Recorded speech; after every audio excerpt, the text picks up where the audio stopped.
Christmas night. Cinnamon hung in the air like a lie. My niece, barely 5, wouldn't sit at the table. "The chair hurts," she murmured, her back against the wall. My brother waved her off. "She's being dramatic."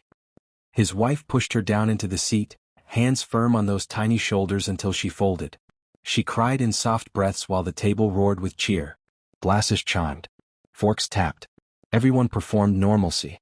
I couldn't swallow anything. I just watched her knuckles turn white on the table edge, watched her eyes go hollow. Later, I slipped to the kitchen for more wine. She came with me.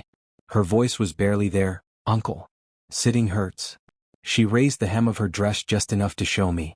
A brutal bruise, purple wrapping into yellow. My ribs seized inward. The refrigerator hummed. The cold clicked. "Who did that?"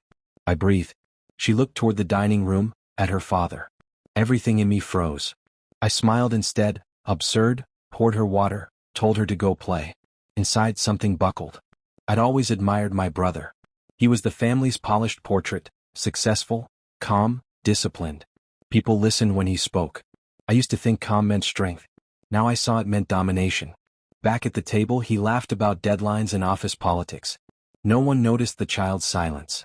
After dessert, I said I'd put her to bed. He shrugged. "Sure, she likes you." Her bedroom was pink, painfully ordered. I sat near her pillow. "What did you mean earlier, about the chair hurting?" She rolled to face the wall. "Daddy said I can't tell." I didn't force. Not then. I didn't sleep that night. Her words looped around my skull until they became unreal, and still true. I began visiting more, but never without warning. He despised unpredictability. I watched. I catalogued. Every flinch. Every half sentence. The way she avoided the chair by him. The way she braced when his voice lifted. Once he caught me staring at the two of them. "You good?" he asked. "Just tired." He smiled, but his eyes lingered, dissecting me. Quietly, I recorded everything. Photos. Notes. Absences from school.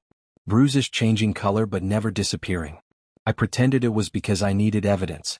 Truth, I was terrified. Terrified to be wrong. Terrified to blow the family apart. Then one evening his wife called. Her voice was cracked, brittle. "You need to see this." At her house, she handed me her phone. He'd forgotten to log out of the home camera system. Video. He was screaming. The child sobbing. Then empty quiet that lasted too long. Her mother's hand shook. I can't shield her anymore. That was the moment something cold replaced whatever I'd been before. The next morning I went to the police, privately. I gave them everything. Dates. Images. Patterns. They promised a discreet investigation. That evening I went to one last family dinner. He didn't know yet. He poured wine. Asked about my job. As if the world was exactly how he wanted it. When dessert arrived, I slid an envelope across the table. "What's this?" he asked. "Evidence." He opened it, saw stills from his own camera. His face drained. Silence strangled the room. He whispered, "You're misunderstanding." I wasn't. He stood. I didn't move. His wife silently led the child upstairs.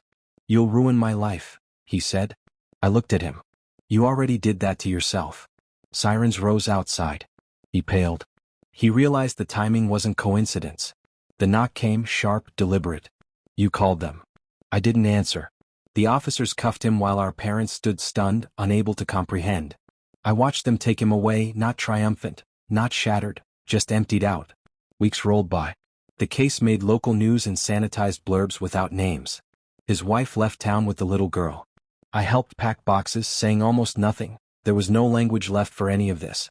People later asked how I could do that to my own brother. They never understood. He'd done it long before I intervened. Sometimes I still dream his face, bewildered, betrayed, as if I'd stabbed him for no reason. Then I see that bruise again, remember her whisper, "The chair hurts." That's when the guilt goes silent. Some truths don't require forgiveness. They just have to be dragged into daylight. And I made sure his shadows couldn't cover her anymore.